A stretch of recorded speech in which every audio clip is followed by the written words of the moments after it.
Blog Talk Radio.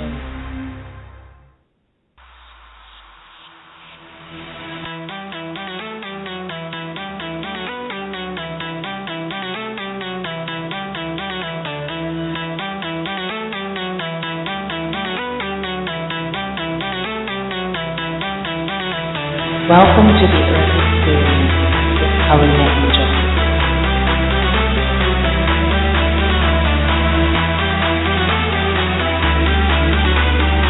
Are you ready to fall in love with your experience?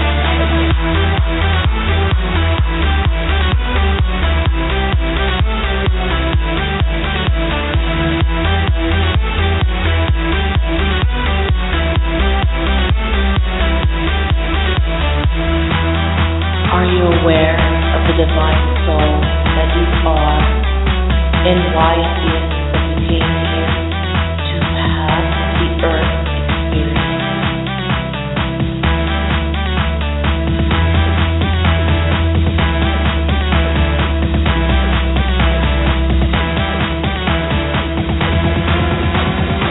You were born in the 3D.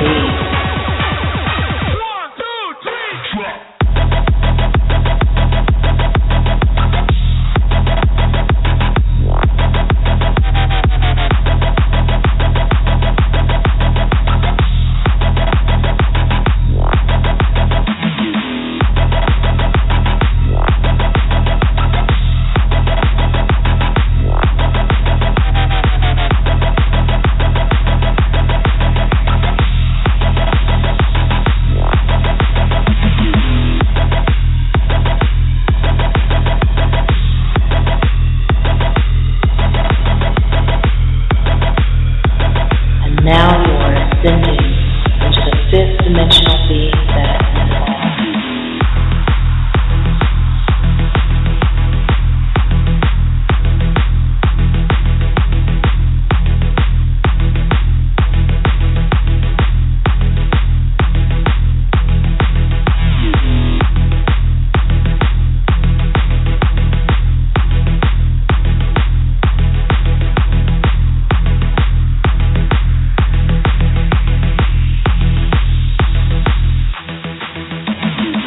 Divine Creator on earth, welcome to this experience.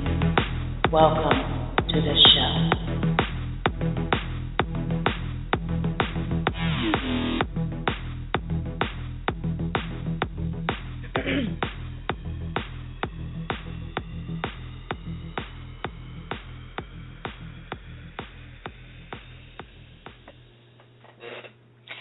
Hello, everyone. Welcome to the Earth Experience with Kalina Angell. And also, we have our very special co-host, regular co-host, I would say, but not really regular in the sense of the word regular.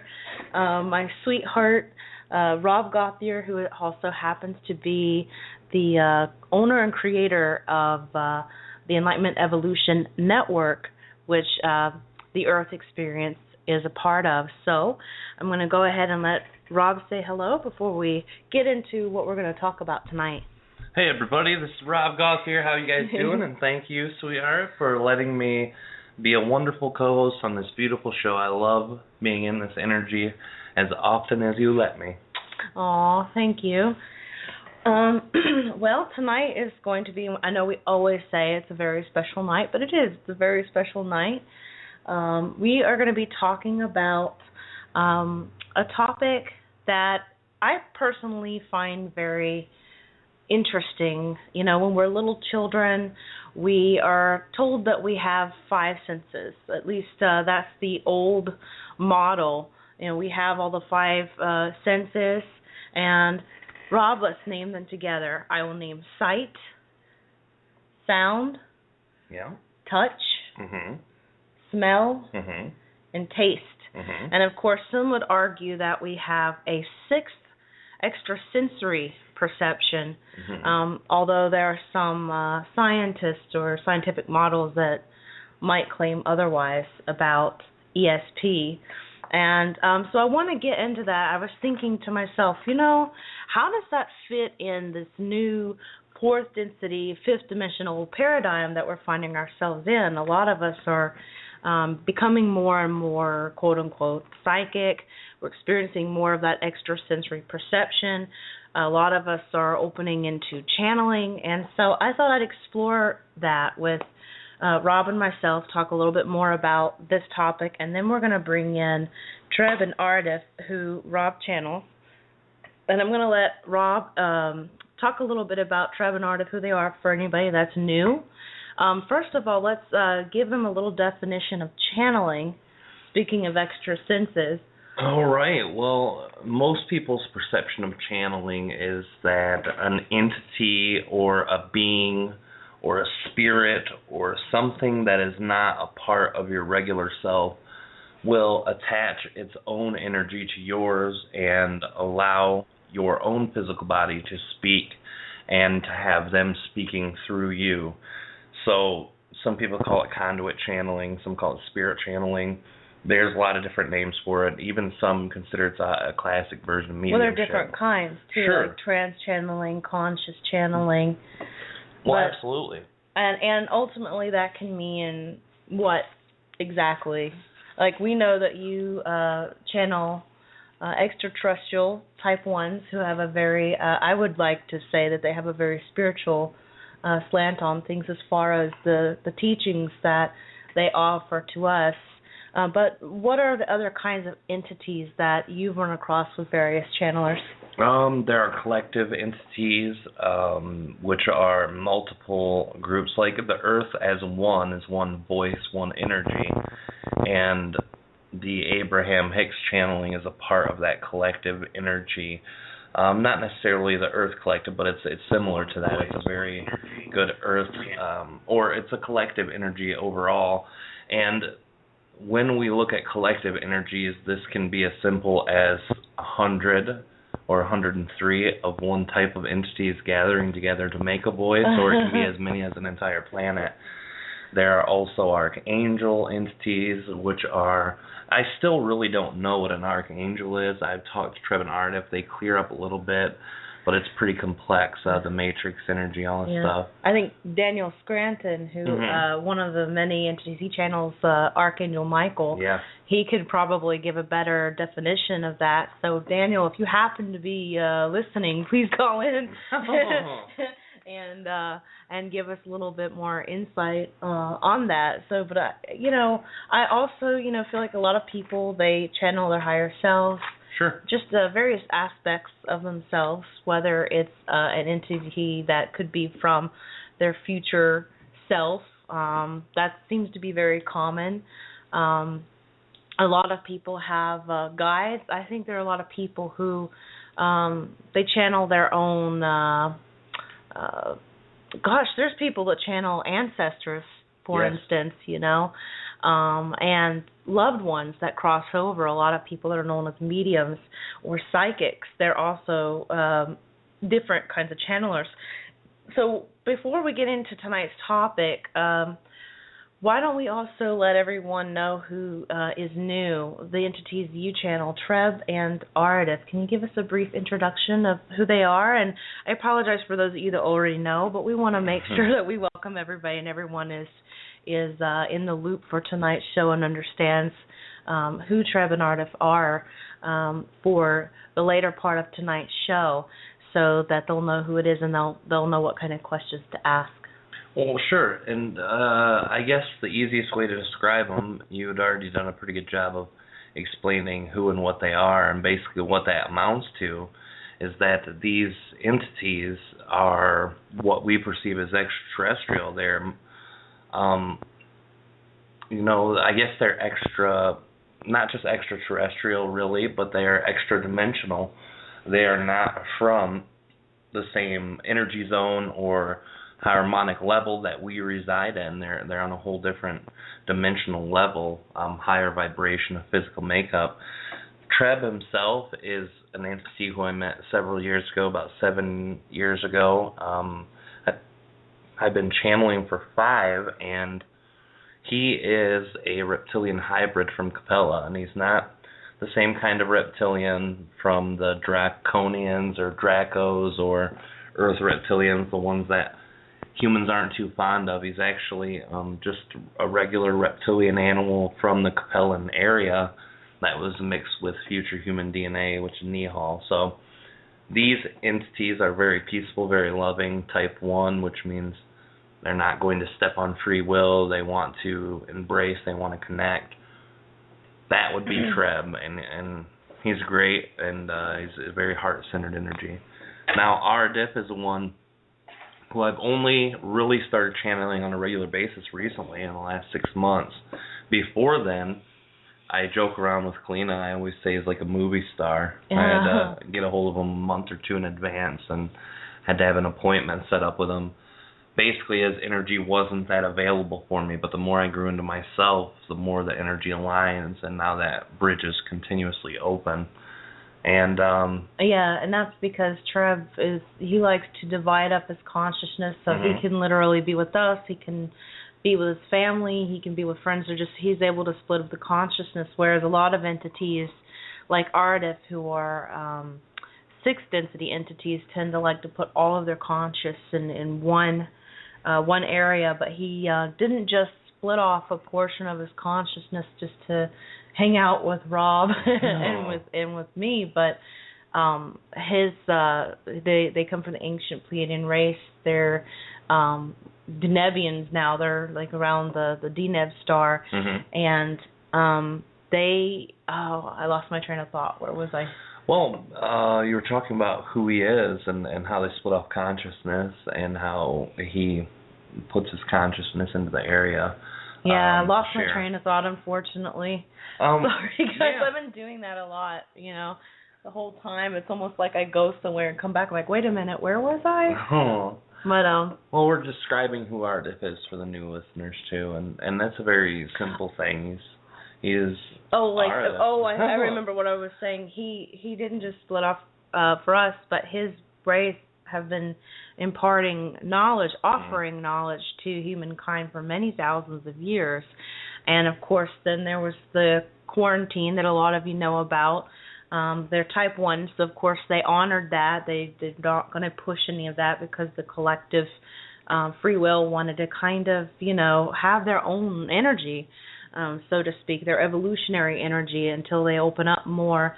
So now the human collective is ready to receive more information, especially now that post-2012 we've crossed into, this new realm. Even though it feels very 3D, there are a lot of people that feel disappointed because they were expecting a lot of UFOs to land and all of these things to happen.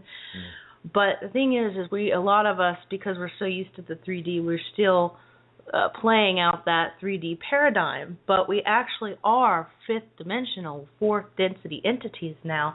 It's just that if there are parts of us that choose to live in that, we do, and shoot, I do. Still, every day I'm flipping back and forth because, I grew up in that old paradigm, it's just like, Rob and I, we remember a time without the internet. Some of you have to be listening are probably like, but, and when it first was available, it was kind of clunky, and you had to wait forever for the page to load, and we were playing solitaire, so it was just give up and go, whatever, I'll just call the person, And so that's kind of where I think we're at right now, but once things really got going faster and more sufficient, it's like, gosh, I don't know how I lived without this, but, well, we know how, but it's just so much, there's so much we can get done, things that would take us weeks, maybe years to do. For instance, let's say you try to find a publisher and publish a book, or you're trying to do all of that by yourself. Well, now you can find all of that on the internet, do it if you wanted to, instantly, almost. Just, there's so many services out there, some of them even for free. Sure.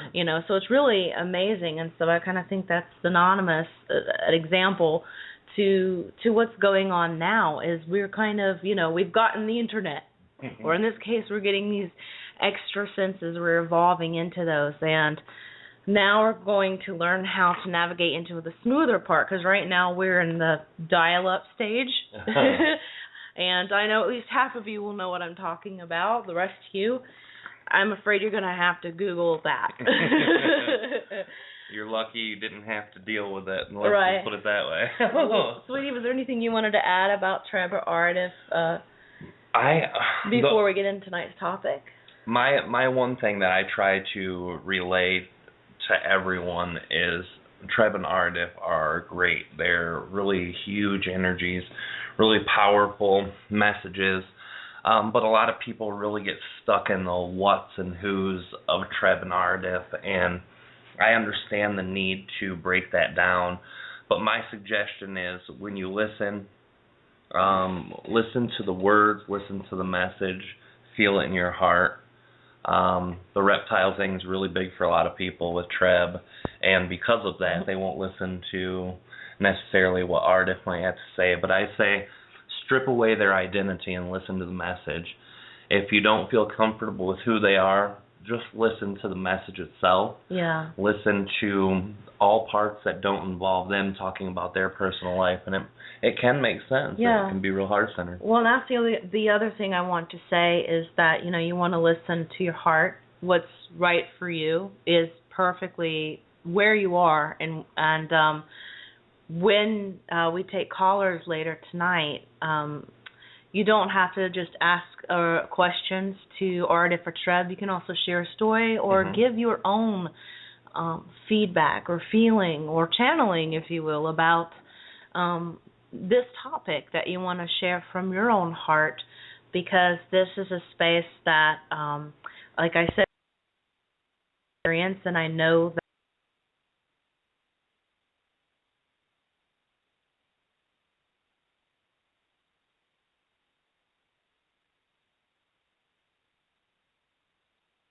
Go ahead and talk while I get that figured out. All right, everybody. We are having another wonderful text issue, which seems to happen, every Friday and Wednesday for sure. So just hang tight with us while we were connecting through our Skype, and the Skype has dropped. So fortunately, we had our phone with us to call into. So we don't want to hang up per se, because we want to be able to get back in and talk to you guys without it getting cut and archived a little too early before we even start the show. So just give us a couple minutes and we will be right back. I'm wondering, do we have any announcements we can play in the meantime? Absolutely, we do. Okay, before you do, I want to explain a little bit about that, and then, of course, I'll take the time to, what's that? We'll be good. Okay, great. You're dialing. Okay, well, in that case, I will wait to play announcements, because I want to get into the fun stuff. All right. There we are. Okay, cut that. There we go. Okay. Wonderful. Okay, I can hear Hear myself. Yep, there you go. You're good now. Okay, awesome. Wonderful. Sorry about that, guys. That's one of the wonderful perks of being on Blog Talk Radio. Sometimes I think they're still in beta for a while. So if any of you guys are masterminds with coding and whatnot as far as Blog Talk Radio is concerned, please get a job with them, because we would love you forever. But we are appreciative of what Blog Talk Radio provides for us to be able to do. It's just sometimes we have to work around the quirks. As you know, it's basically anybody can have their own radio station, and that's a beautiful thing. And that is another example of what I was just saying about the internet. Really, all in all, we're still in the beginning stages of blog radios, really, if you think about it. Because of the amount of coding, the amount of work, the amount of everything that comes into it. But 20 years from now, maybe even 10 years or 5 years from now, people will listen to this and go, what? I mean, is it looking at it like it's a phonograph? What is the deal? Like, you just do this and everybody's writing code, or, So, but that's kind of how we're all feeling right now with these new senses coming in. But let's just get into the regular stuff, because what we're going to do first is have the humans speak, because as you know, it is the Earth experience. Rob and I have our own thoughts too. So we'll get into the really fun stuff before we hear TReb and Aridif speak, and perhaps we will hear some of the similar or same reflections that TReb and Aridif will get into. So sweetie, let's talk about sight. We know obviously sight has to do with what we have the ability to see. Mm-hmm. Some of us will have, like I do not have perfect vision like you do. I'm supposed to wear glasses and contacts. It's a little bit blurry for me. And so that's something that I have always had, a little bit of an issue with since I was in high school. Mm-hmm. So when it comes to sight or any of the senses, do you think that even physically we're going to have an expansion, or do you think it's more of a psychic thing? No, I think every sensory that we have, sight included, as we progress, not just physical beings, but spiritual beings, energetic beings, what we are having the opportunity now to do is expand, and through that expansion, we're able to see better. Just like the very first animals on Earth came from underwater, and they had to change their eyes from a water lens to a land lens and progress. We will do that too, but we're going to be able to do that in a much shorter time because of our DNA, because of our expansion, and because of the ascensional energy and how it interacts physically. Absolutely. And I think we're going to have not just the outer sight, but the inner sight. And when we take in certain sights, our brain will receive information and kind of what some people would consider to be decoding information or making sense of information. I think it goes deeper than that. But then, there's even this whole idea in energy and metaphysics, Hinduism, for instance, they brought up, like, in the chakra system, you have the third eye, as they call it. So it's the inner vision. So I feel like we are going to be connecting more deeply to dream states. I think it's a good time to learn lucid dreaming. I think a lot of us that are not lucid dreaming are just having probably really crazy out of it. I know for me, my dreams have been pretty wild, and I think I'm just ready to go into learning lucid dreaming and creating that. But I think also the sight has to do with things like daydreaming, and would you say astral projection? Yeah. Would have to do with that. So do you think that would, it seems like that's something when people talk about extrasensory perception, like that it is something that a lot of people have considered rare. Do you think that there are people that just tapped into that fourth density, fifth dimensional vibration early on? Do you think the veil was somehow thinner for them, or do you think that can be part of 3D reality too? Oh, well, absolutely. I think all those have a level of play, but I think when it comes to the most basic levels, that is default setting. That through our system separation that we agreed to come into, that we participated in, we allowed ourselves to dull ourselves down. Yeah. And when we did do that, there were some of us who came back with that extra perceptionary energy. A lot of people in the last, let's say 12 years, I believe. There's a 9-year cycle before 2012. There's a 9-year cycle after. And before that, it started funneling in. And that's why you notice, like, when you were a kid, you were exposed to people who were psychic. You were exposed to that.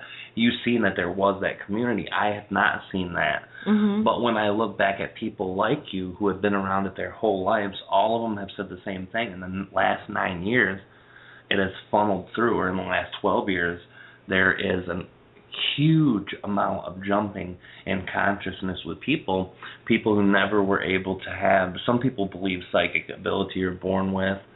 Not necessarily the case. So many people who are just coming into themselves, and that's how I know that it has to do with ascension, is because people aren't just randomly getting it. They're only starting to gain access when they gain access to themselves first. That's the first step. That's the key. And I think everybody's tapping into it now.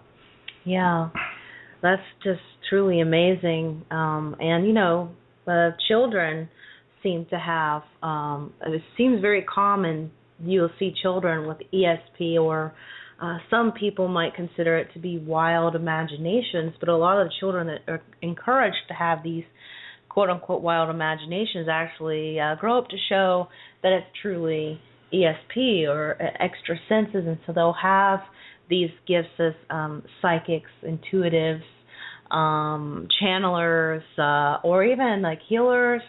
I consider, for instance, musicians, poets, artists, even mathematicians and science. I feel like there are so many different ways to tap in. I think it's when you see the outside surrounding as a reflection or projection of what's within you, that's where a lot of the magic happens. Let's get into touch. We know tactile stimulation. We know physically when we touch something, if it's too hot, we want to have that, of course, that warning system. Biologically also, if it feels good, to maintain our species, for instance, sexuality is installed to be pleasurable. But, of course, there's more to it. I feel like it hasn't been explained too much other than, scientists trying to explain chemical reactions and things. But when we talk about touch or tactile stimulation, we also use words like when we fall in love, or, when we're very touched, we actually say that as a phrase, or something is heartfelt. We feel things deeply, and there hasn't been too much of an explanation for how or why we get butterflies in our stomach, how it is that our heart sinks or our heart breaks or our heart gets full of joy, all of these different things that we feel inside, as human beings. And it's just it's really interesting, I think. But I think the only thing that I have witnessed that would fit with that would be, for instance, the chakra system. So you can literally feel when it's spinning in a way, or closing down, or just getting whatever it is that's going on, that's creating some kind of imbalance. And I know a lot of people have told us that we in TReb and Art have talked a lot about the chakra system, but I think it's just a big part of who we are. Just like if we were going to talk about medicine, our bodies have all these biological functions, so it would be very important to talk about all of these. So for us, when we talk about a lot of the spiritual functions, metaphysical functions, things like that, it's very connected, because it's part of I consider it part of our etherical makeup. What do you think, sweetie? Yeah, absolutely. The way that Aridif describes the chakra systems are the mechanisms that transfer basically non-physical energy or non-physical thoughts, emotions, information, basically, from one to the next, from the non-physical to the physical. So it is a very important thing, and feeling around through things, I think, when you're looking at feeling as a sensory input, you're actually allowing energy, or you're projecting energy, and that's the whole momentum of feeling in itself. Yeah. With feeling, even when you're touching, all the way to the emotional feelings, that is an acceptance or a projection of energy in one way or another. So it's interesting to look at it that way. Do you think the 5 known or accepted senses, I would say, by today's science, sometimes we'll also have the 6th sense to be accepted? Would you say they kind of tie in and represent, on a more physical level, go back to the chakra system in any way, or an energy system? Well, sure. The way that the system that we live in is that we're living through a matrix, a program, a place where our non-physical self can project into a physical existence to have experiences of all kind.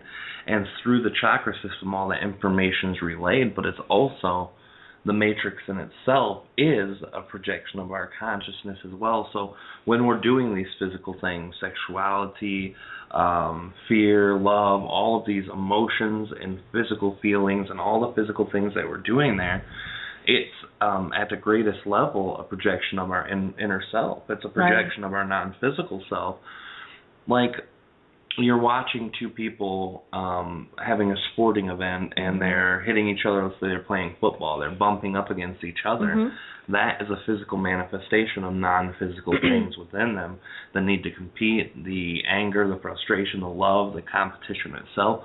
All of those things are truly physical manifestations of inward energies, emotions, thoughts, and beliefs, and they're being played out right in front of them. So it's not just to say that the senses by themselves is a part of that chakra system or the matrix itself, but every single thing that's within it is a transference of consciousness and non-physical to physical. Yes. And I feel like there's, when it comes to going back to the touch sense, you've got the outer touch senses, the biological touch senses, and you've got the inner ones. You've got the emotional senses, you've got the spiritual senses. So to me, I feel like all of these connect to also the touch sense. A lot of people, through intuition, they can feel, just like we said in the beginning, when you hear TReb and Aridif, to feel with your heart. So we're asking you to check in and then touch your heart, feel your heart, feel if it feels good to you, because if it doesn't resonate with you, you're going to have your own thing that says, oh, that's a little too hot, too cold for me, for my liking, for my own comfort. So I want to get into another sense. Sweetie, which would you like to pick next? I think taste is good. I think I didn't bring up hearing. Yeah. But we'll get into taste first. So what comes to you with taste other than the biological? Obviously, we we like to eat, so our taste physically is very strong. And of course, that also plays as like you can taste something, especially with our ancestors. If something, with the exception of very few things, say it was bitter, we could detect if it might be poisonous. So there's some of those biological, and of course it's pleasurable, we eat it, or spices, things that bring extra flavor often, especially back in, before we were cooking things so much, or had the technology that we did. A lot of these spices would serve as a way to protect ourselves from any kind of harmful microorganisms that could harm us. So these taste buds had to have been connected in some way to the intuition for them to know this. Wouldn't you say? Yeah, intuition, an expression, exactly how you said, it's something that shows danger and not.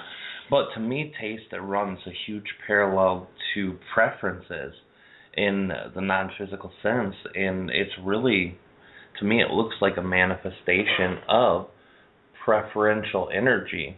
Just like you had said before, when it comes to people and their desire to listen and see what fits in their heart, that's a lot like preferences in life. We're all forming our truths from our belief systems, and our belief systems are formed from preferences. So I think that that's a huge, huge energy transference there too. Yeah. So I was pulling up a chart to make sure we didn't accidentally go over something twice. There we go. On the internet, because I would, man. Sometimes I get forgetful. I'm like, oh, let's get into this. So, yes. Okay, so let's get into hearing, which I feel, for me, the kind of intuition that I have internally, the hearing and the feeling, feel almost, I wouldn't say identical, but they are so connected, even more than the visual. The visual kind of comes to me usually last, although lately I've been opening up, and that's we'll get into that later. But originally, the touch or the feeling, the inner feeling, and then the hearing, the inner hearing, because I was really good with hearing stuff, is what I was originally used to. If you want to get into the whole ESP and the third dimensional paradigm. So anyway, I want to get into, of course, we have the physical hearing. Obviously, it's a way for us to communicate. I feel it is it's interesting because in its own way it's connected to the throat chakra, and also too, even though it's hearing, I do feel like our speech is also connected to hearing. It gives us a way to communicate with each other on a sound vibration right now, and I think we're going to get into some more telepathy as we evolve. I think we're already experiencing that. But we have also examples that we use and blend these senses, like, for instance, music. We hear it, there's a communication, but there's also is touching your heart or your mind or your feelings in some way. And so it's amazing how these things I feel are just super connected. Now with hearings, what do you feel like? How does that connect both in the physical senses and in the what you feel may be occurring in our evolutionary scale when it comes to our new dimension density?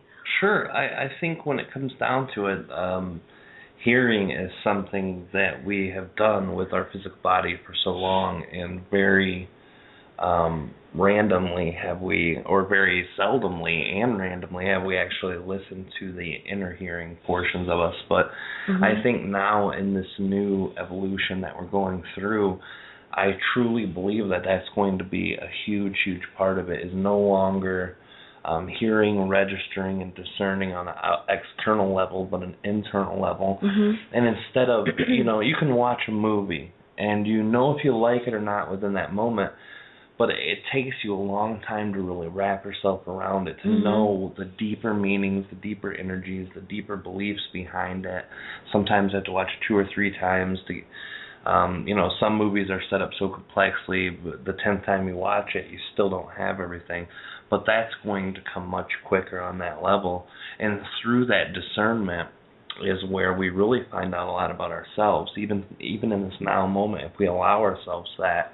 And I think that projecting into the future, projecting into our own evolution, that part's going to be a lot bigger. We're going to take that inner hearing and use that to the benefit. And it can all start with external hearing too. Hear things, you break down the energy of the vibration of the things from which it comes to. But I think the internal hearing is really an expansive concept that's coming soon to a theater near you. Would you say that your channeling is based very, very heavily on this inner hearing that you're talking about? I think the conscious channeling that I've been doing recently is more so to do with it. Before I started doing that, there wasn't a lot of inner hearing needed. I just lived in my own energy. I trusted myself, and then I got the heck out of the way for the message to come through. And that's the part that a lot of people who like channeling or who are trying to learn to channel, that's one of the hardest parts they go through up front, is getting out of their own way, trusting themselves enough to allow that. And right now, there are hundreds and thousands of people who are getting in contact with themselves just within this area of the world. And then all over the world, it's 1,000,000 times more than that. It's just so powerful to see all these new channelers that are sharing information, Yeah, and I wanted to get into something that I just thought of that I think is pretty fascinating, that it takes it into a totally different direction. Many of us have read about, in a lot of the Eastern philosophies, some of the extreme stuff, for instance, concerning renouncement of the senses. And of course, there are a lot of people that, try to give up all of the sense pleasures, as they call it. You literally, to trans-channel, renounce your senses by leaving astrally and allowing TReb and Aridif in, and they're able to connect with your biological body as a host. That's why TReb calls you the host. Aridif calls you Rob, but TReb thinks that's polite. So like, well, okay, whatever. But I find it interesting because in a different sense of the word, and who knows, maybe that was the original meaning. Sure.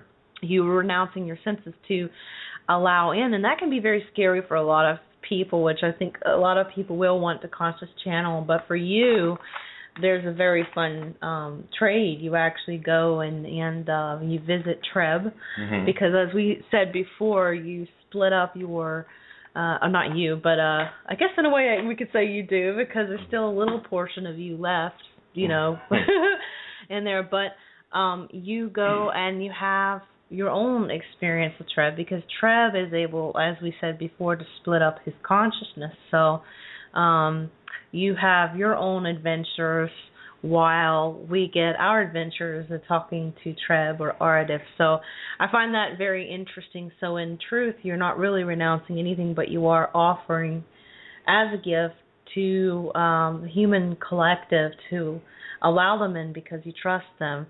And we find them to be very beautiful. No harm has ever been done that I could see. I've been witnessed. So a few eyelashes light, but besides that was Bor. You know, the different entity altogether, because sometimes he'll channel other entities for other people, as long as they're benevolent in nature. But anyway, so let's see. What have we not covered? We've gotten everything but smell, and I want to say something really interesting about smell. There are some times when, and I think just about everyone has had this. I think this is not very talked about, but I feel that just about everyone has had this.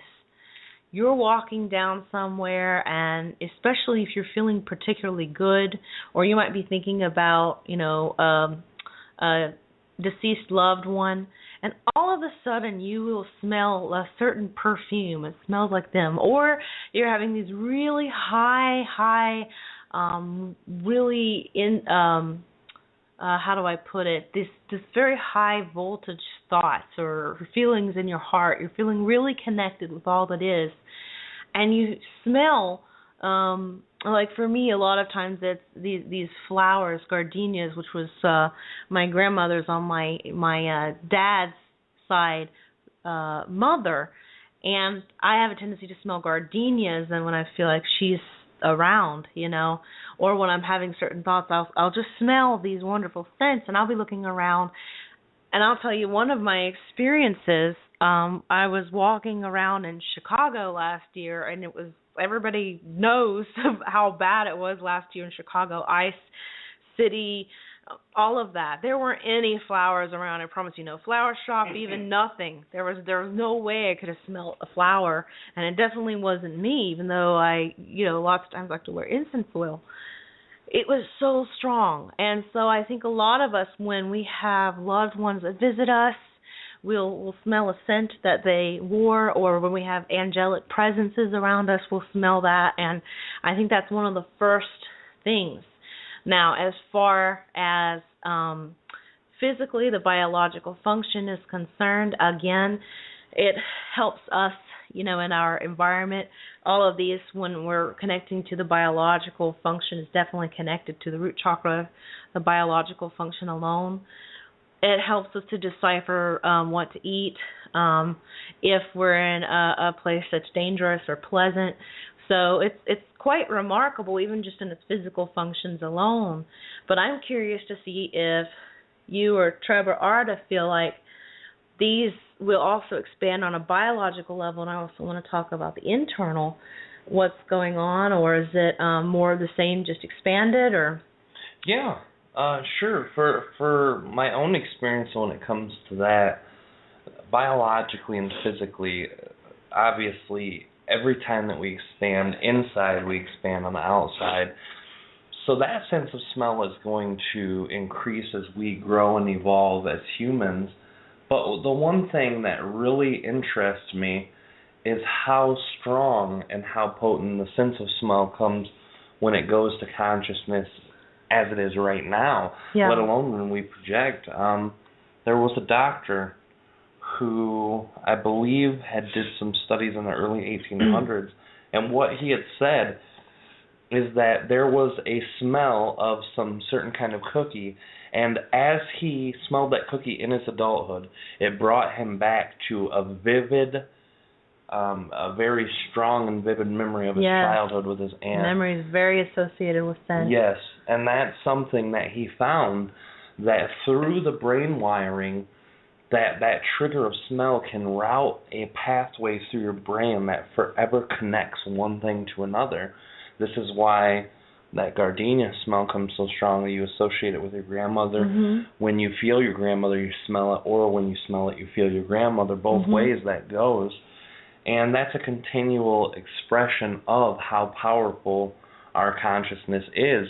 When we interact with something like that triggers that energy, there is no way that our brain as a computer alone is able to do those things. Consciousness has to be involved. If it's not involved, then we're just, a pile of meat computer in our skull, and we go through and these things could occur, but it would never be to such a profound level. And I think that's the most interesting thing when it comes to relating these energies, when you're comparing consciousness to just the physical attributes about themselves.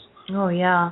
And I know for me, some people might say, well, maybe you were smelling gardenia or, the flowery scent in Chicago because you were thinking about her. But in fact, maybe this isn't the high voltage spiritual thing I was talking about that particular day, but I was excited to go get some Chinese food that served egg drop soup, and I hadn't had it in years, so it sounds simple enough.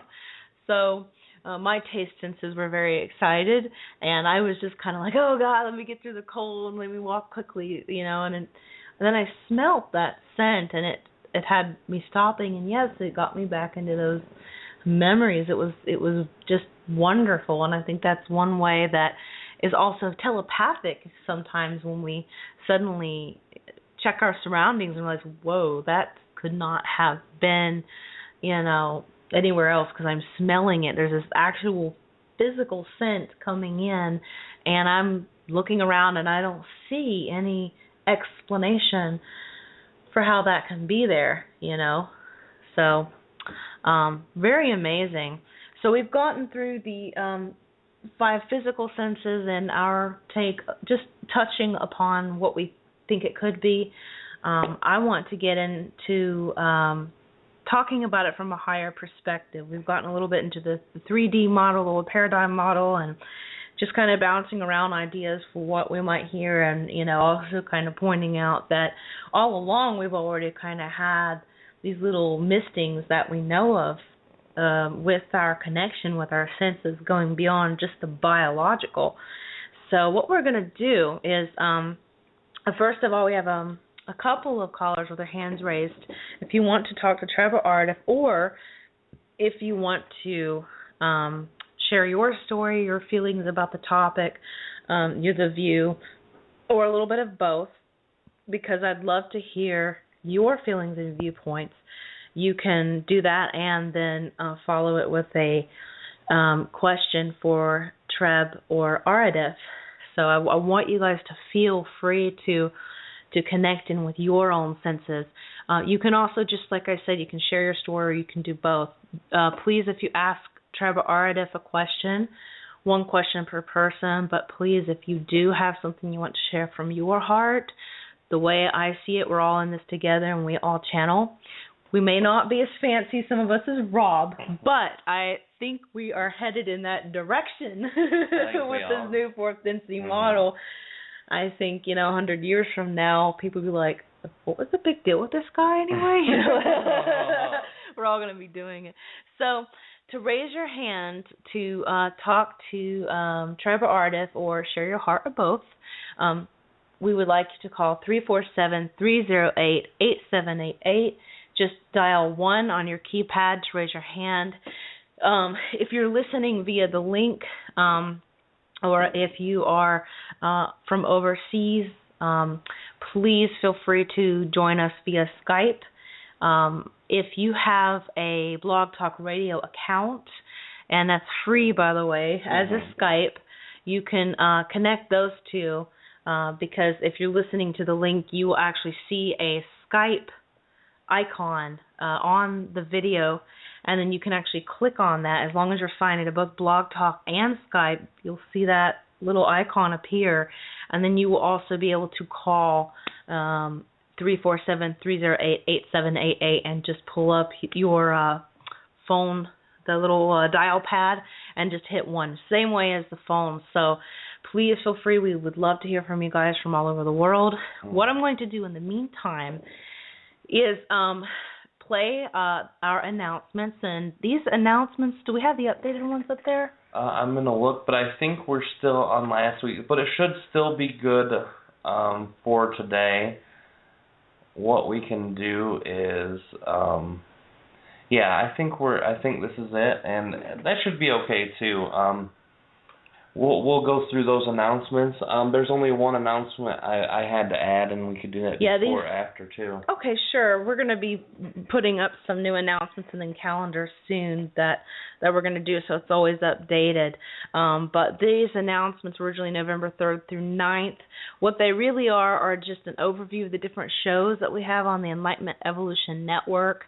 For those of you that listen, the Earth Experience is part of the Enlightenment Evolution Network, as is Rob's Wednesday show, the Enlightenment Evolution Hour. Yeah. And it's really incredible, very amazing. We have many amazing shows. So what I'm going to do is play this so you get a taste of what kind of shows we have, when they are, and see if that interests you.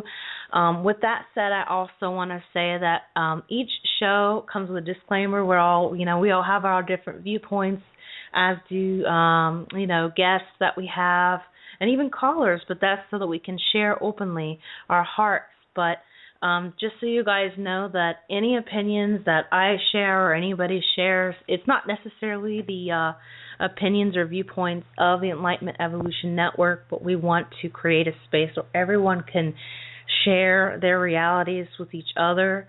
This way we can have, an open format and really share with the collective and really make a connection. So with that said, be thinking about what kind of questions you want to ask and anything that you want to share, any stories, any thoughts, please call in 347-308-8788 and dial 1 on your keypad. Hear the announcements. We'll be right back. We love you. Hi, this is Karen Newman from the show About Oneness, and here's what's coming up on the Enlightenment Evolution Network 1 and 2, starting on Monday, November the 3rd, until Sunday, November the 9th. Simply put, Rob Gauthier, founder of the EEN and the host of the show that started it all, the Enlightenment Evolution Hour, has put together the greatest metaphysical radio network ever. 7 days a week, we have shows that will aid you on your path to enlightenment, evolution, and ascension. On EEN1, Mondays, it's 6:30 p.m. Pacific Standard Time, 9:30 p.m. Eastern Standard Time, is Heart to Heart Talk Radio with your host, Daniel Scranton. Join Daniel and his featured guests discussing a wide variety of metaphysical topics. Daniel channels the Creators, the Hathors, Ophelia the Fairy, and Archangel Michael, and the latest, the Unicorn Collective. Daniel and his guests will take phone calls and questions, and it's sure to generate high-frequency discussions. You can find more about Daniel at his website, danielscranton.com, and also on Facebook. Go to the Events tab on Daniel's website to learn more about Daniel's upcoming events. Daniel's guest this Tuesday is Doug Baseball Guy White, and on the 10th of November, his guest is Terry Piowa. Terry is an intuitive, psychic, and astrologer. On Tuesday at noon, also 3 p.m. Eastern Standard Time, please join hosts Megan Crandallmeyer and Rachel Archelaus for Radio Inspiration, Expression, and Abundance for their show Soulfulpreneur. Spiritual business specialists Rachel and Megan will bring you inspiring conversations with people who are living their soul purpose. Frequent guests include psychic mediums, channelers, coaches, artists, and authors. They end every show with psychic readings and business coaching. Your questions about your spiritual business or life purpose journey are welcome. Wednesday nights, 9 p.m. Eastern Standard Time, 6 p.m. Pacific, is the show that started it all, the Enlightenment Evolution Hour with host Rob Gauthier. Rob channels TReb on the first Wednesday of each month and will take callers' questions. On the third Wednesday, we'll have special guests such as guest channelers and other metaphysical teachers. The other 2 Wednesdays are freestyle call-in shows to discuss whatever callers have on their minds. Tune in to Rob on Wednesday nights, and you can also find him at trebchanneling.com. and on Facebook at the Enlightenment Evolution Network group page. Rob has two special announcements. Starting on Sundays from September 14th, TRebChanneling.com offers hour-long meditation classes. Please go to TRebChanneling.com to register.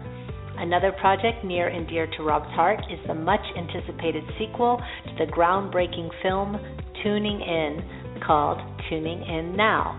The movie will feature channelers such as Daryl Anka and Bashar, Lee Carroll and Cryon, and our very own Rob Gauthier and TReb. Tuning In Now will explore the amazing work of today's top channels and how they are helping to awaken the consciousness of the planet.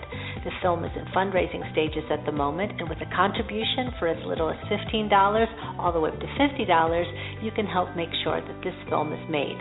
Please go to Indiegogo.com, that's Indie, I-N-D-I-E, Gogo, G-O-G-O.com, and type in the search Tuning In Now 2.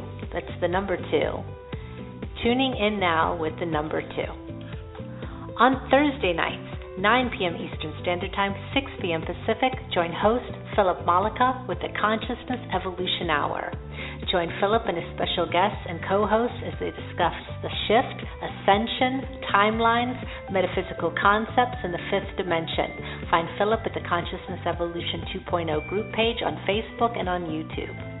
On Friday, The Earth Experience with your host, Kalina Angell, 9 p.m. Eastern Standard Time, 6 p.m. Pacific. The Earth Experience explores our soul's expansion through our human experience on Earth. Kalina will help you to navigate and expand through the exciting confusions that we are manifesting as new 5D beings. On Sundays, 2 p.m. Eastern Standard Time, 11 a.m. Pacific, is my show, About Oneness. About Oneness is a weekly radio program focused on celebrating the ongoing conscious awakening of our planet and our realization of oneness. I'm an American originally from Charleston, South Carolina, now living in Europe, The Hague, the Netherlands. I'm an integrated channel, medium, Reiki master, and metaphysical teacher. I have a varied and diverse background, including that of being a singer, dancer, writer, as well as working in the sport, nutrition, and fitness world. As a channel, I bring forward the information of my non-physical guides called Theos, whose message is always that of oneness and unconditional love. This show for me is about integrating all of my experiences and following my highest excitement, which is tapping into the truth of the universe.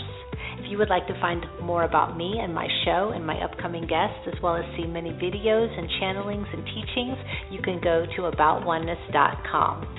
My guest on Sunday, November the 9th, is medium Annika Clausens from the Netherlands. Annika attended the world-renowned Arthur Findlay College in the UK, and as a mentor, she has Mavis Patilla. If you have questions about mediumship and tuning in to those that have passed on, have your questions ready because Annika will be live and taking callers' questions. On the Enlightenment Evolution Network 2, on Tuesdays, join host Victoria Vives at 9 p.m. Eastern Standard Time, 6 p.m. Pacific, hosting Earth, Sky, People Radio, your bridge between heaven and earth. Subjects will include planet Earth becoming part of an intergalactic society, star seeds and extraterrestrial life, living in oneness with one another, with Mother Earth and with life beyond Earth, the Interstellar Alliance, also known as the Galactic Federation of Light, music, frequency, and sound healing, question and answer interviews, shamanism, ancestral wisdom, and the star nations, self-sustainative and regenerative living, and much, much more. Go to victoriavives.com/radio where people can start submitting questions for upcoming shows. Victoria's show on Tuesday the 4th is Victoria's Secret to Fall in Love with Life on Earth, special training for both star seeds and earthling. On Tuesday the 11th, her guests are New Earth Music and New Earth Theater, bringing a new dimension of consciousness to music and entertainment. On Saturday evenings at 9 p.m. Eastern Standard Time and 6 p.m. Pacific, the Pied Piper and Texas Rebel hosting the show Disclosure Now. Disclosure Now is the On the Edge of Our Seats show that covers all topics of disclosure, from the world's most famous and obscure UFO cases to cryptozoology, conspiracies, and all things that go bump in the night.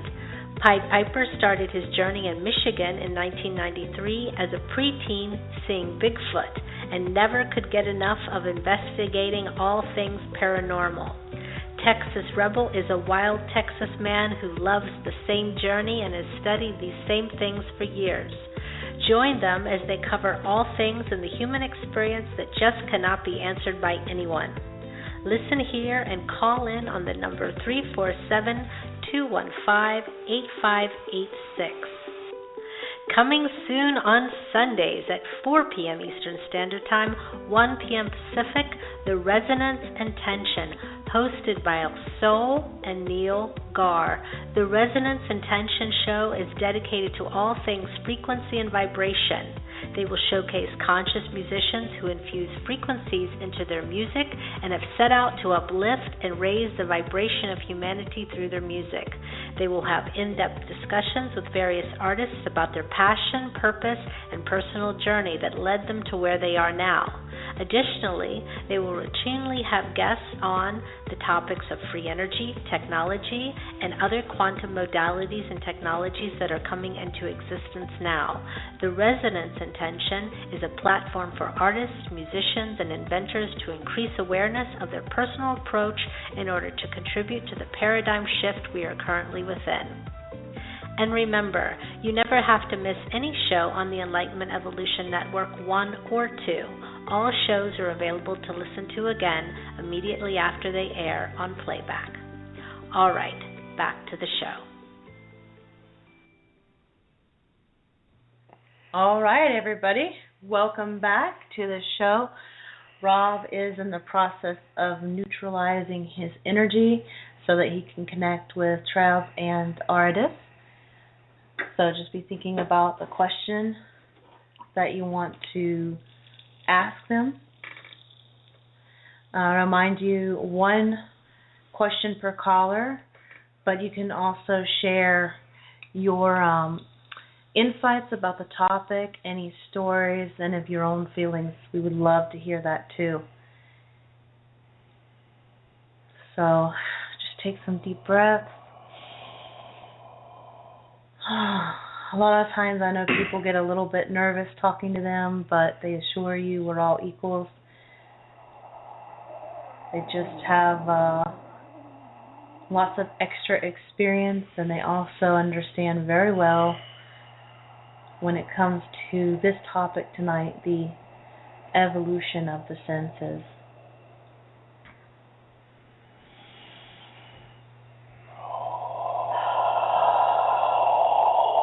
If you're not driving, just take some time to breathe. He looks like he's very close.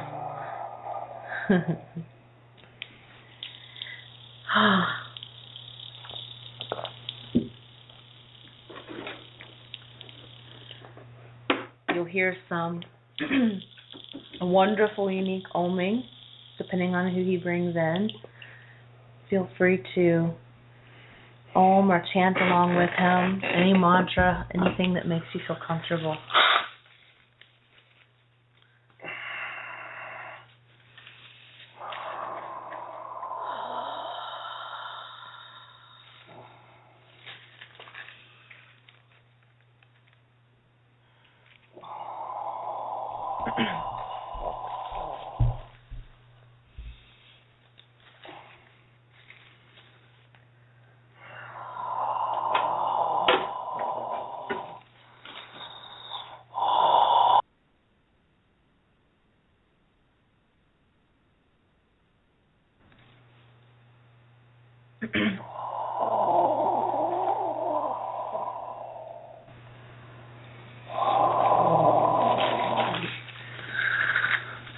Almost done here. Okay,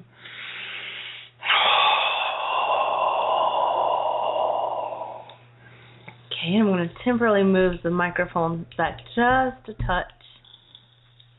And then I want to move it back forward. Wonderful vibrating sound. Can I have that water there, please? Absolutely. Thank you. Here you go. All right. take some water, guys, and then we'll be on our way.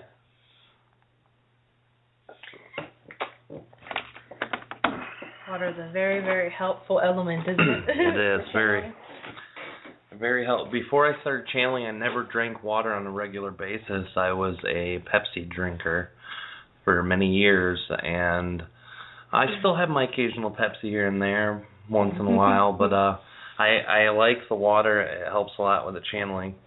The entities seem to appreciate it more, too. Yes, they do. Actually, TReb said that distilled water helps because distilled water has no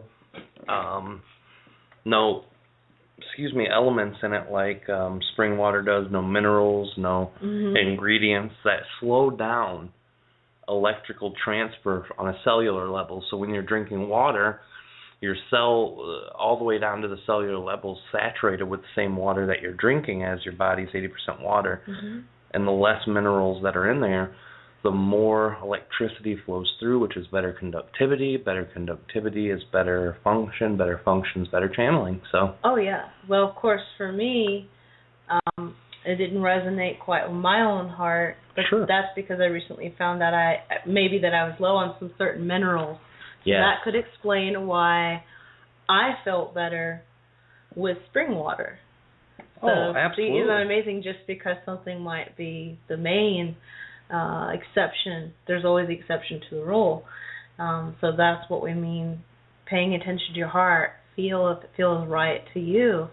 And please feel free to share how you feel about anything that's talked about tonight. So do you feel...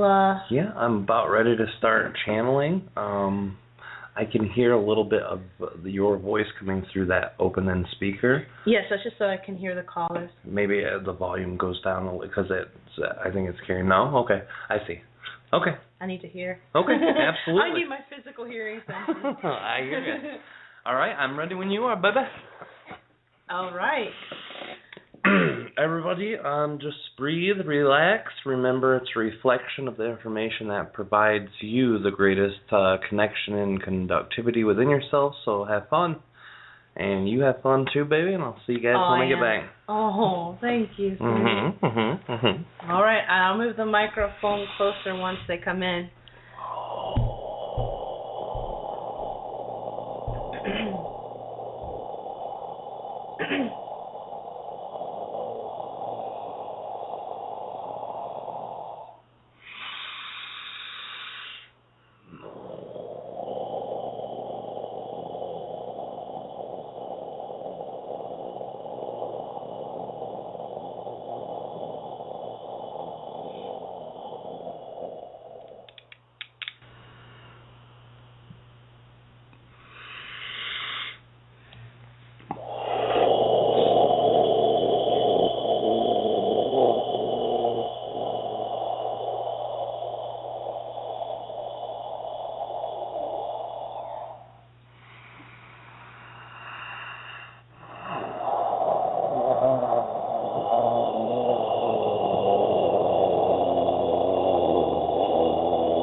Good evening to you all. This is Aridif. This is spelled Aridif, and this is spelled.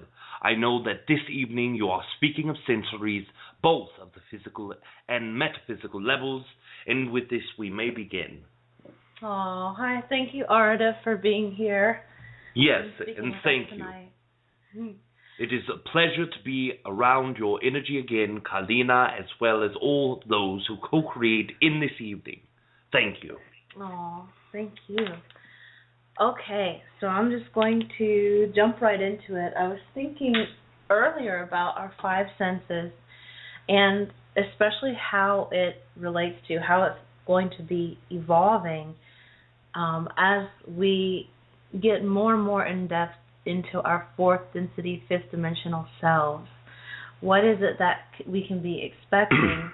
But I also would like to have your viewpoints on anything that we discussed earlier tonight. But I also want to talk about what it is that we can be expecting, what kind of signs, symptoms, any kind of developments we can have with these senses that come with being fourth density beings.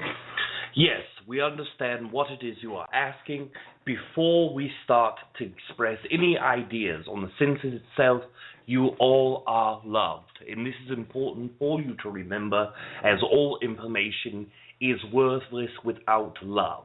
Now, first of all, we express one concept that each and every one of you individually will have your own interpretation of what expansion you desire. And what we mean by this is when you are expanding in each moment, all of the energy in which you expand with will change according to your physical body, according to your energetic body, according to your chakra interactive mechanisms, and according to your desire of each individual sensory being expanded. That which is the greatest expansion will be that of which your greatest excitement is involved. If this makes sense to you. Yes. And I was especially curious about, the differences between the 3D to the fifth dimensional model, or I guess in our case it might be easier to specify the fourth density model. Like, what are the different things that we can expect between the two? Yes, you have already covered many of these things as you spoke previously with Rob in this evening, but let us elaborate upon it. Perhaps a slight amount of more illumination can be felt in this day. First of all, looking at your physical connections, your sight, your smell, your hearing, all of these will expand. Your eyesight will be gaining much higher levels of clarity in which it has before.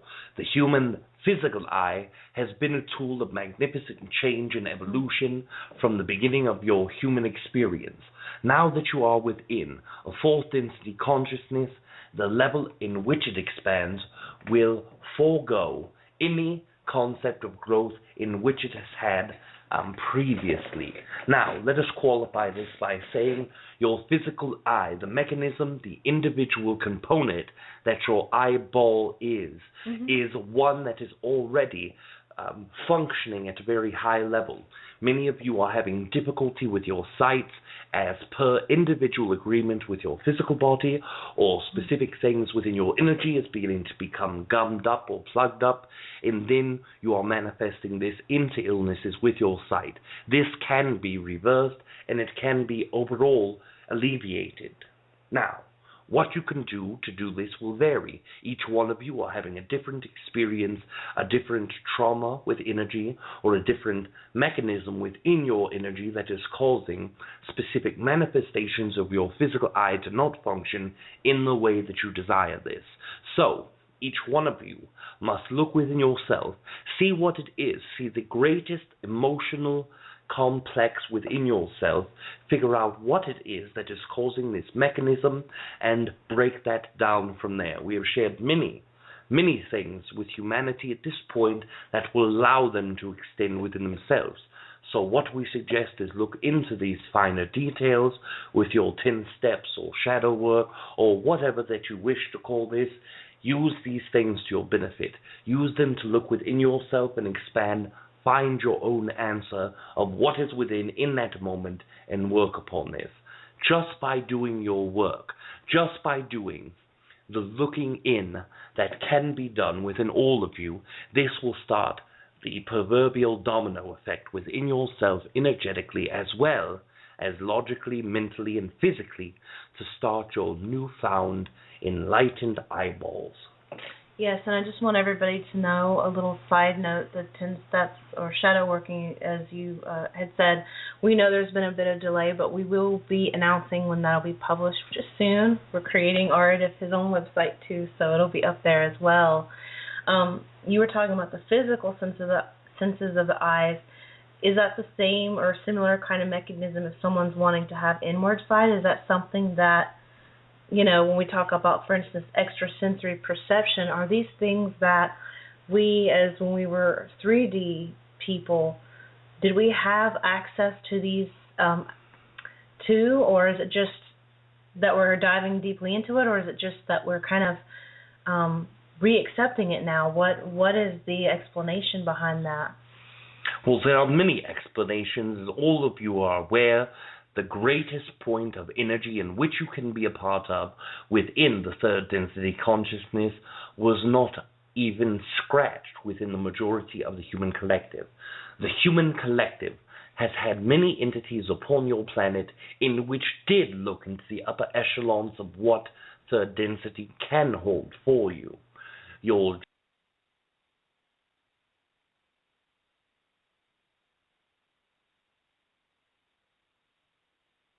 Okay, everybody, it seems we have a slight technical difficulty. Can you hear me? Not yet, but now we are able to hear. If you remove your telephone, then we can continue as the computer is reconnecting. I'm not. If you are muting this, then we are back on our way. Yes, now we are back upon air. You may continue whenever great. you desire. Yeah, we're sorry about that, guys. Hopefully you guys didn't miss too much of what was being said. But, yeah, we apologize for that little bit of a technical difficulty between Skype and Blog Talk Radio. Okay, so where were we, Aridif? We were upon the concepts that allow greater expansion of third density consciousness than ever before was found within your Earth collective. Approximately, this is where we were. Oh, okay. So, and you had talked about how, for instance, Jesus was the upper echelon of the 3D ability, like that, our capacity of what it is that we could actually do and how we could experience our senses fully. So would you say, do we need to master that to really get into the fourth density, or is that all just part of the fourth density energy that we're coming into?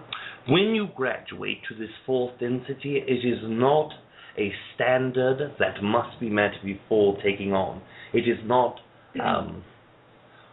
we cannot remember the specific term that entities upon your planet, they must go to certain classes before they enter another class, a prerequisite. Yes, this is what we believe the word. Learning your third density precipice consciousness is not a prerequisite, nor is it essential to grow within your fourth density experience. But what we can say are those who grew within their third density experience before reaching the fourth density will be able to expand slightly quicker than those who were not able to. But what we can share with you is that in your growth of fourth density, there is a great amount of growth that is left to be done. You have just started this. Even the greatest of races who have moved quickly through the fourth density have still taken generations to move completely through the fourth density. This comes at a disappointment to many of you as you listen to this idea, because you then believe, well, now I am going to reincarnate back into the same existence in which I have come. This is not true. What we are saying is, in every incarnation in which you decide to have as a human from this point forward, what you are doing is jumping further into your growth of fourth density consciousness. In the middlemost point of fourth density, your ability to unconditionally love in third density will be surpassed fivefold. Wow. So what you believe unconditional love was in third density is nothing compared to the level that you will be at the middlemost of your fourth density journey. This we can assure you. Oh, thank you, Aridif. Yes. That's amazing. Well, I want to go ahead and start getting into the callers. Again, guys, if you want to have a question or you want to share your experience relating to this topic, please feel free to press 1 on your dial pad. I do request, if you can, to keep this on this topic or relate it in some way if you can, and 1 question per caller. So our first caller is going to be the 631 area code. 631, who do we have with us this evening? Hello, my name is Clarabelle. Hi, how are you? Good, how are you doing? Oh, I'm really great. I'm excited to be talking to Aridif and all of you guys tonight. Did you have a story you wanted to share with us, a feeling or a question for Aridif or TReb tonight? For Aridif, if you could expand on something a little bit. Absolutely. Yes. Hello? Hi, Yes. Aridif. Good evening. Good evening. I love talking to Aridif. He gives me so much strength. But I wanted to talk about like Reiki and healing and expanding our healing abilities. I do Reiki, and I find when I do Reiki on someone else, I also receive a great benefit from it. And I wanted to know if you could expand on me, myself, expanding my ability to heal myself and as well as other people. Yes.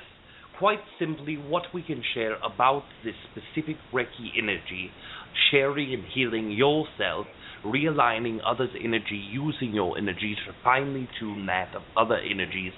This is all very simply expressed, that if you desire to expand your healing prowesses, if you wish to expand your healing capability, the very first thing that must be improved upon within any human is the love for themselves, the love for the others in which they are healing, and the acceptance in which they have for their own capacity to love.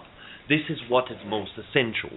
If you are aligning all 3 of these, then fundamentally you are aligning the parts of energy within yourself that connect to this type of healing. And let us elaborate upon this exponentially. What we are saying is when you are specifically connecting to other human entities, you are using portions of your energy in which you are using to love other entities. While you are connecting your energy from your physical self to their physical self, or using their energy to benefit themselves, you are using the same specific genetic portions of your DNA, also the mechanisms within your chakra systems that are meant for expelling the love energy from yourself to another human.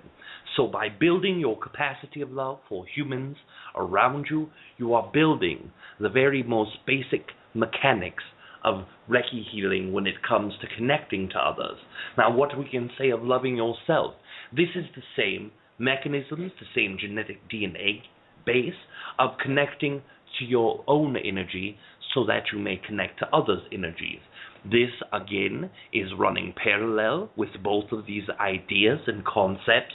So as you begin to embrace the love of your own self to a higher degree, begin to love others to a higher degree with less judgments, less limitations, especially those that are on your own energies, your judgments on yourself.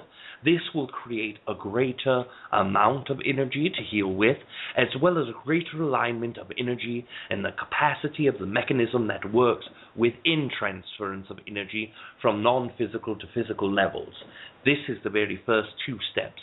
The third and most important step is that when you understand your own capability, when you trust your own energy, when you trust the mechanisms in which it is able to transfer love from yourself to others or vice versa, then you are able to experience a greater level of energetic balance within yourself.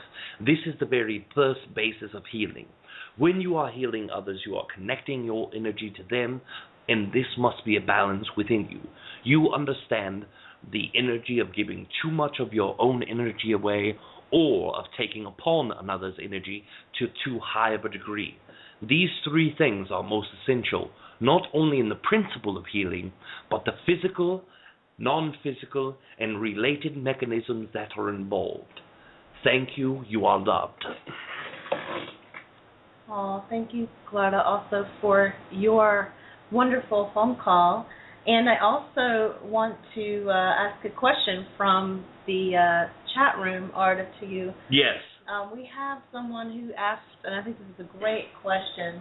Of course, all questions are great, but this one really resonates with me. This person says, I have 3 children. How does a parent who is adjusting and awakening to their true self nurture the senses of these kids who are born in this new dimension? Yes. What is something that we have always taught to humans of when it comes to the raising of their children is very simple. Treat them as the way that you wish to be treated yourself.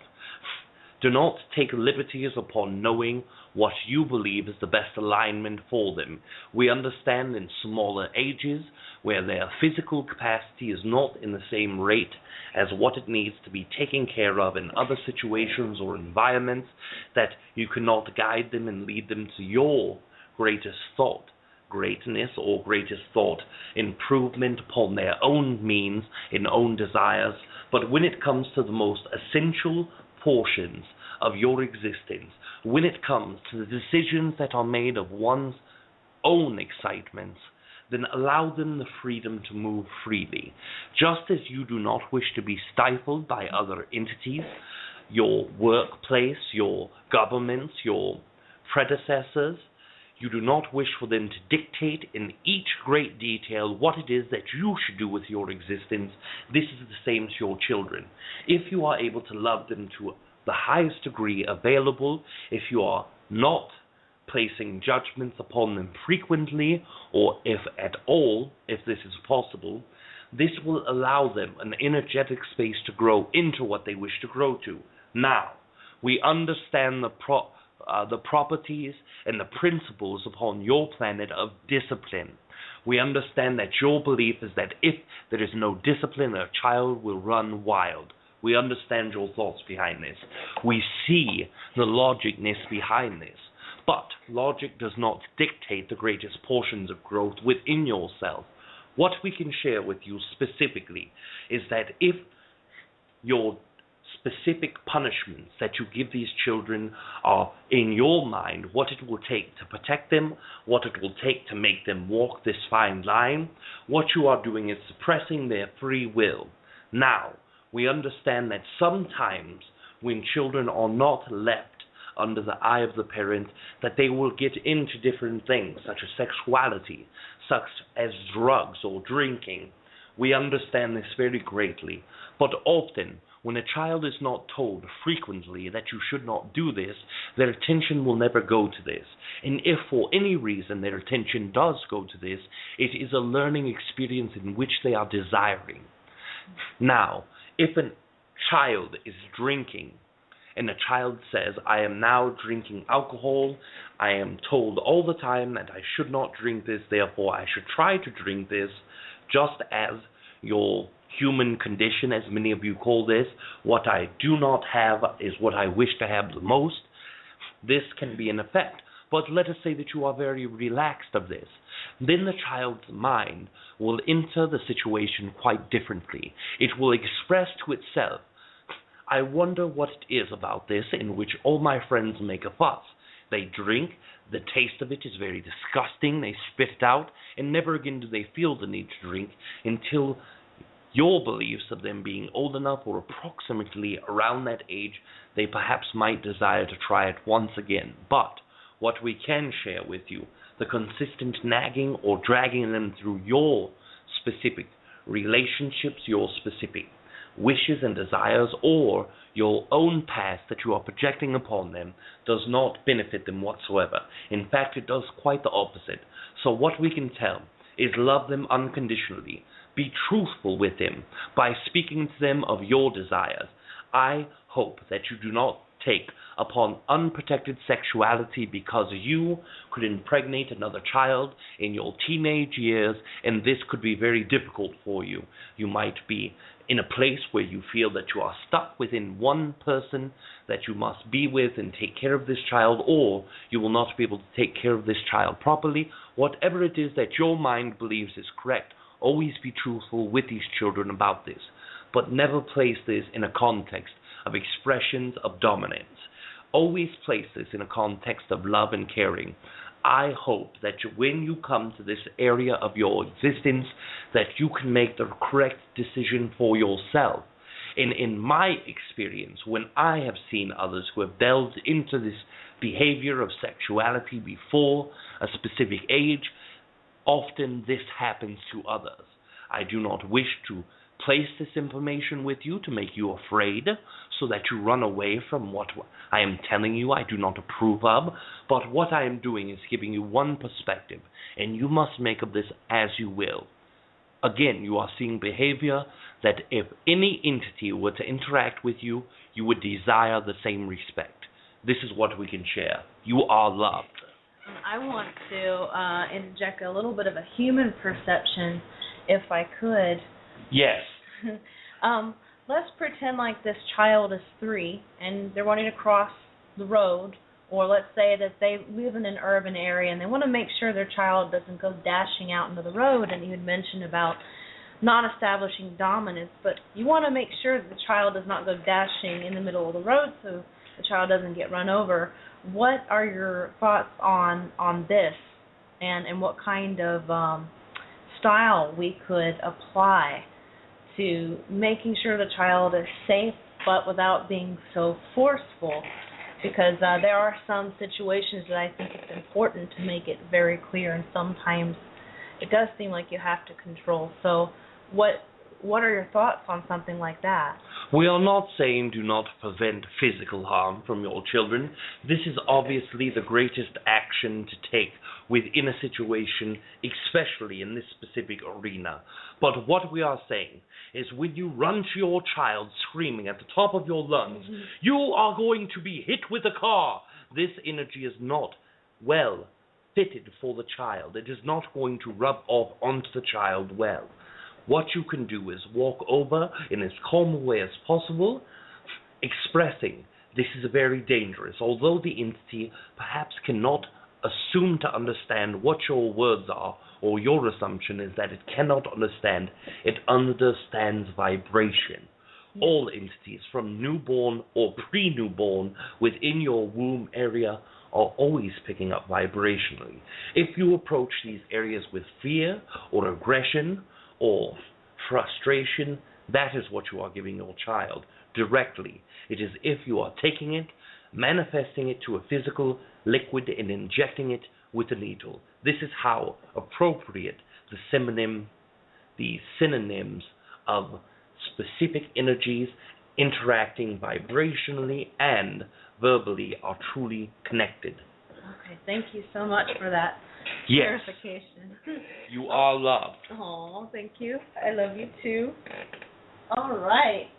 And we'll go ahead and take our next caller. We have 312. Who do we have with us this evening? It's Patrick from Chicago. Patrick! Hello. Yeah, How are you? Good. Oh, it's always good to hear your voice. I had a story/question. Oh, awesome. Please, we'd love to hear your story and then your question. So in the last year, I went through a really rough time, and I was feeling really negative and down. And so I decided that what I needed to help me the most would be a relationship. So I just focused on what I wanted as far as a relationship and stuff. And I met my now girlfriend or whatever. But in order to meet her, I had to follow my heart and go with my impulses, and you were talking about the other senses and all that type of stuff. I had to let's say I did certain things and I would see certain things and just have a feeling to go, do certain things in order to meet this person. And even when I was talking to them, knowing what to do and what to say and everything coming to me when it needed to come to me as far as the information and what I needed to do in order to build this relationship with this person. So I just wanted to know what TReb or Aridif thought about the situation and how it happened. Yes. Which of us do you prefer to connect to? Aridif, you can take it. Yes. We understand and we are very grateful for you and your expression of love in this moment. What we can share of this is you are using your internal and external guidance system. This is what the entirety of this specific episode is about. What you are doing is using your intuition plus your physical senses plus your greater understanding of your heart. Your heart has desires for a reason. You have followed them, and clearly this has made your life extensively much more happy. What we can share with you in your expression of, when I was feeling negative, I felt as if a relationship perhaps could increase my happiness and existence. Let us express to you that we understand the thoughts behind this, but just in your own needs, we would request that you try to be very vigilant of looking into yourself and expressing, when I connect to relationships, am I doing this because I do not feel full without a relationship, or am I doing this because I am happy, because I am feeling full, and I wish to extend my fullness to others? Now, if your expression says that I am not happy and I must expand with another entity, this can be problematic in the future. If you are expanding your greatness and love into other, this can be very beneficial. If your original intent was to make yourself feel accepted and full, what we can suggest now is that if you are able to change your perception from, I am wishing to connect to this entity, and now that I have found happiness, I will give my greatest happiness to this entity to fulfill their existence because of the love I share for them and with them, as well as extending in my own. This perhaps can be a greater view to look upon when you are connecting to this entity. This will give you both a greater fulfillment and a greater enrichment of energy. Thank you, Patrick. You are loved. Okay. Can you tell me anything about my connection to this person? What we can tell you of your connection is this is not the first existence in which you have connected to this entity.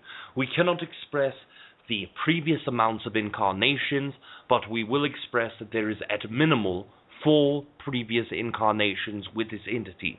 In 3 of them, you are greatly loving, connected, but in 1 of them, you have spent your incarnation trying to murder one another. Do not let this shake you. Do not make this uncomfortable for yourself if you desire not to. But what we can share with you is that in that incarnation, this was one play of many, one expansion of your own consciousness in a desire to interact with the entity in the way that you did. By expressing your love and gratitude and connection to this entity in this existence, it can overcome all the energies of previous incarnations in which you have come. And with this expansion, with this specific new energy that you have found within your heart, you can use it to your benefit in any way that you desire. You are loved. Oh. Okay, thank you. Thank you so much, Patrick. Yes. Yes. So great to hear you from the other side of the lake. Okay, and talk to you guys soon. All right, talk to you soon. We love you. Okay, love you too. Oh, that's awesome. We're going to jump right into the next caller, which is 408 area code. Who do we have with us this evening, 408? Hi, my name is Anthony. Hi, Anthony. How are you? I'm doing extremely well. I'm very excited to connect with all of you guys tonight. Me too. I used to have a 408. You're up in the Bay Area, correct? Yes, San Jose. Wonderful, wonderful place. So, do you have any stories, thoughts, or questions for I was artists wondering, tonight? Yes, I wanted to actually ask if I was able to ask 2 questions, if there's time.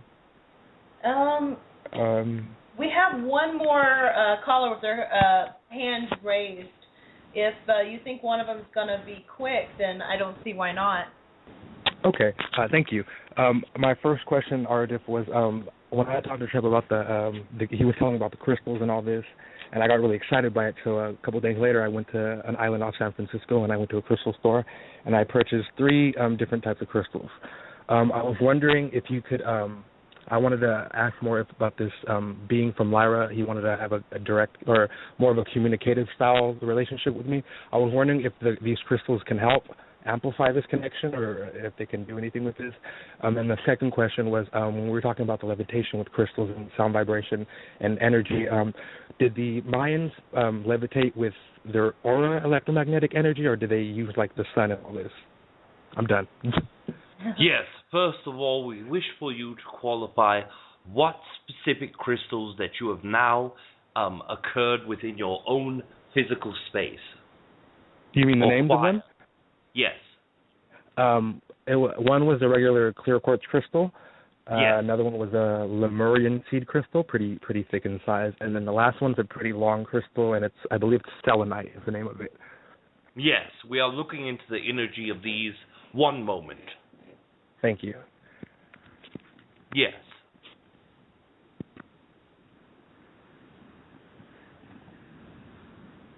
All 3 of these crystals should help your own vibration be projected outward to a much higher degree.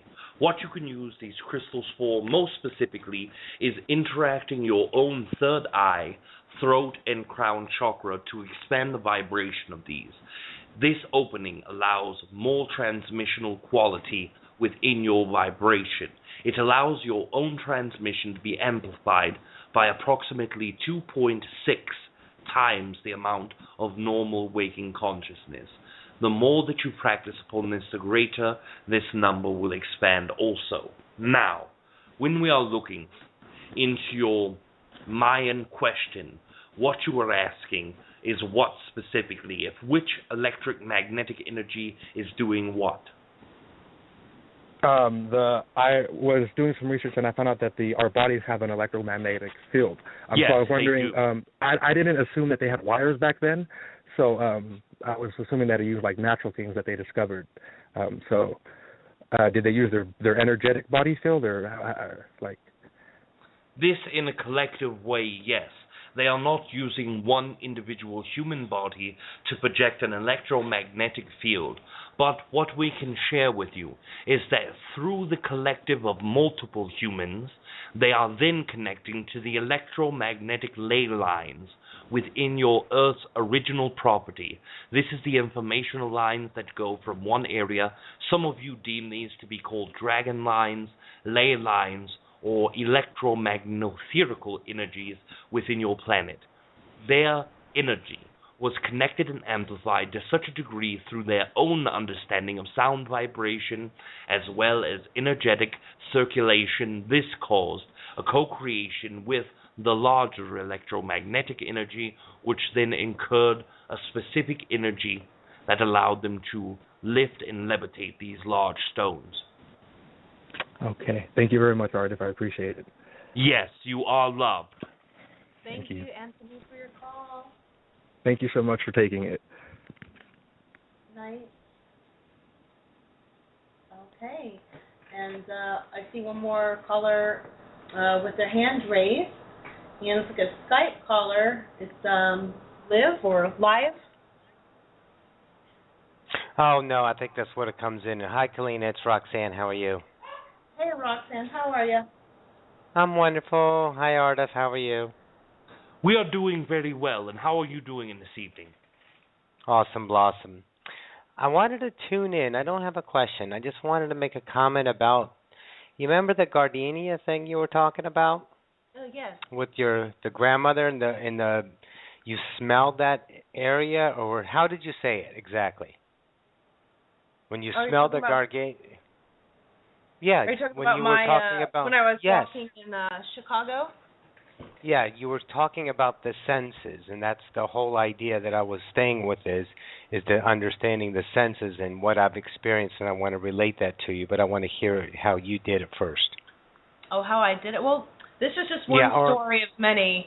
Basically, I was just walking. I was excited about getting some Chinese food. It was very cold. It's in the city setting. There aren't any blossoms or plants or anything like that around me other than bald trees occasionally here and there. And I just came across the smell of what I think was gardenias, and I was looking around, so strong and so perfumed, very intense. So I really felt that through the propulsion of my excitement and just feeling really good and very excited, that's what caused that. I feel like that was a presence, or it could have been even my grandmother that was checking in on me. Yeah, and see here's what I got, is when a sense truly reminds us of something. I'm going beyond that with the idea of frequency, because Osifius and gang has been channeling about frequencies, and everything is vibration, creating a relationship to a reality to experience. I really feel you were in that reality of the remembrance and the presence. So that was the vibrational remembrance maybe she was giving to you that would remind you that you were actually creating it there. It wasn't in memory. You were shifting realities to experience that now in that way, in changing the relationship in frequency, using your senses just as a modality to become more and more of your vibration. Because everything, density to me anyway, is frequency and how we are able to tune and relate to it. So I think this was let's say a modality, of way of you raising your vibration, which you did, and then it reminded you, which let's say attracted your focus, and then you were actually creating that. You were shifting realities. I would say better that you were actually present with her. Does that make sense? Yes, I think I was just able to receive it because I was feeling so high and excited. There's not actually really a memory of smell with me with her, other than just after she had passed when I was about 9 or so.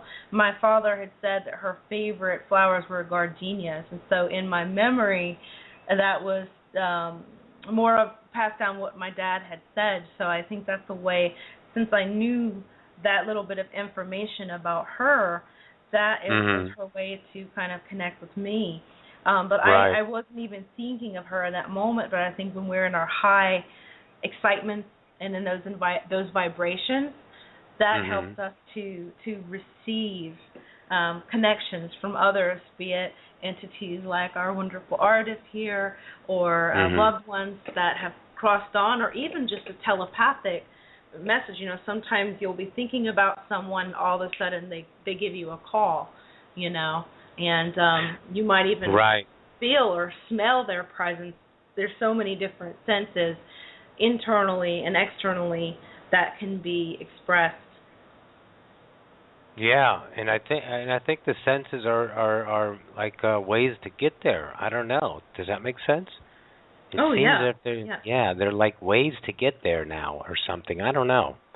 And I think that's because the senses to me is, okay, that's what we are right now.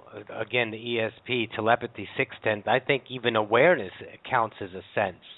You know, a sense of awareness is now in play fully as well, and that's from Rich Ann Haxton. I want to shout out to her for that because that was an awesome idea.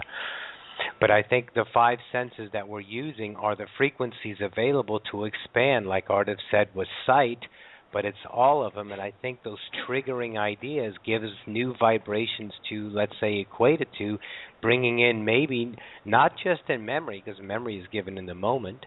You know, I think it in actual relationship and creating or co-creating a reality. You may not understand that your grandmother there, but I think she was there. It feels that way that we're getting. I definitely feel. Yeah, she was definitely there. Awesome. Good stuff. Well, thank you for calling in. You're welcome, and you all have a good night. And thank you, Aridif. You too.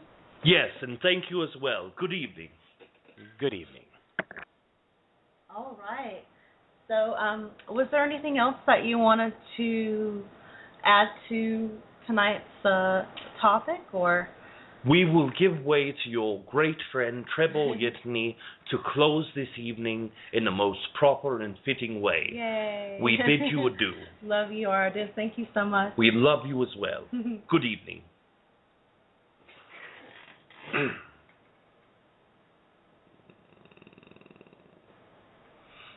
Yes! wish to share with you in this evening is only an expansion of our own great love for you. In love, we find that the vibration itself, the physical energy in which you would call love, that you would deem to be unconditional love, is always expanding within your physical body. This ripples through your physical DNA, and once it ripples through the DNA, through a wave that is very high and very squeezed together, or smushed, I believe is the word that Aridif would use. And although it is smushed together and very high and rising, it touches more portions of your DNA than any other energy is available. And once this love reaches more portions of your DNA and counterbalances and reacts with your DNA, that each time that it touches a new portion of your DNA, it expands this. And this is how your love vibration is truly expanding the reality of your physical existence. Once you are able to incorporate love into your existence at a higher rate, this will allow you a greater expansion in which your physical senses, as you will, or sensories, if you will be able to expand along with your own vibrational frequencies. And when your frequency and when your physical attributes begin to peak into a larger level, then you will see the expansion that you are truly capable of. And this is what we wish to share for this evening. Oh, thank you, Trebby. Yes, you are very welcome. We wish to express to all of you that we are very excited and that we have had a very good evening this evening. And with this being expressed, we will leave you this evening in love and in light, and we will experience you all again very soon. Oh, thank you for joining us in Last Night, Treb. We love you. Yes, and we love you as well. Good night. And I also want to say I saw some more questions pop up, more raised hands, and I apologize we couldn't get to you guys. But as you know, fairly regularly we have Treb and Aridif pop up here, and then of course first Wednesday night of the Enlightenment Evolution Hour every Wednesday, every first Wednesday, Rob channels both Treb and Aridif, and it's very open calls, any question goes. Welcome back, sweetie. Thank you. How are you? Glad to be back. Doing good. Awesome. How'd the event go?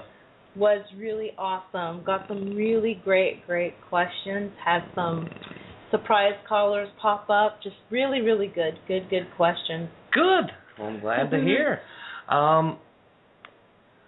One thing I wanted to share with everybody too. The announcements were lacking one event that me and Kalina were both going to be a part of. Yeah. And I wanted to share that just for a minute. And I hate to bombard you with announcements in the after last I get out. 4 minutes. Yeah, but we're doing a 3-day event in Asheville, April 3rd, 4th, and 5th. It's going to include channeling from Treb and Aridif. It's going to include teaching how to channel. It's going to include teaching to meditate. And it's going to have some CE5s where later in the evenings we're going to go and look for some UFOs and call them in with our energy. But the most exciting thing about all of it is that we're going to spend all 3 of those days together.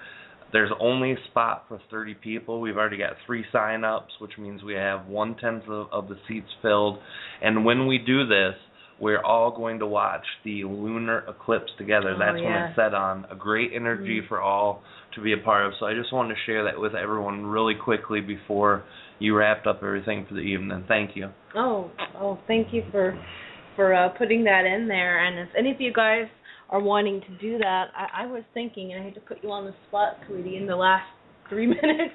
Yeah. But I know for instance, when people go to some of the Abraham events, they'll have like a little bulletin board where people can kind of share rooms or whatnot, the expenses. So I think it'd be a great idea if we create a page, if we can find a way to get people to communicate that way. It could do that. If you guys are interested in sharing space, we can provide that too. Just express your interest. Write to Kalina, Kalina .trebchanneling.com. Or you can just go to trebchanneling.com and email Rob from there.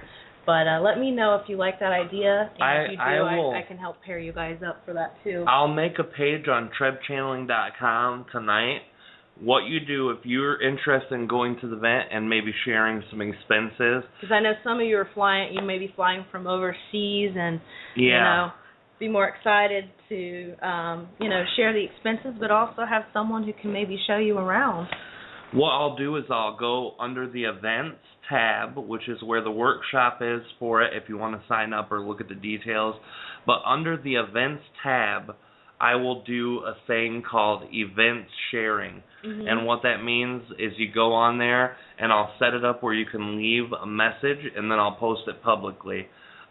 Within 1 day of the time you post it, it'll be set up just like my part for just go there, go to event sharing under events, and if you're interested in sharing room or expenses, that would be great. We'll get it set up. We'll have a good time. We'll be able to explore Asheville together, and I'm really looking forward to the CE5 bit too. And Rob's been working with me with the opening up channeling as well, and it's just extremely exciting. So please, if you can, join us. We love you guys. Thank you for joining us tonight.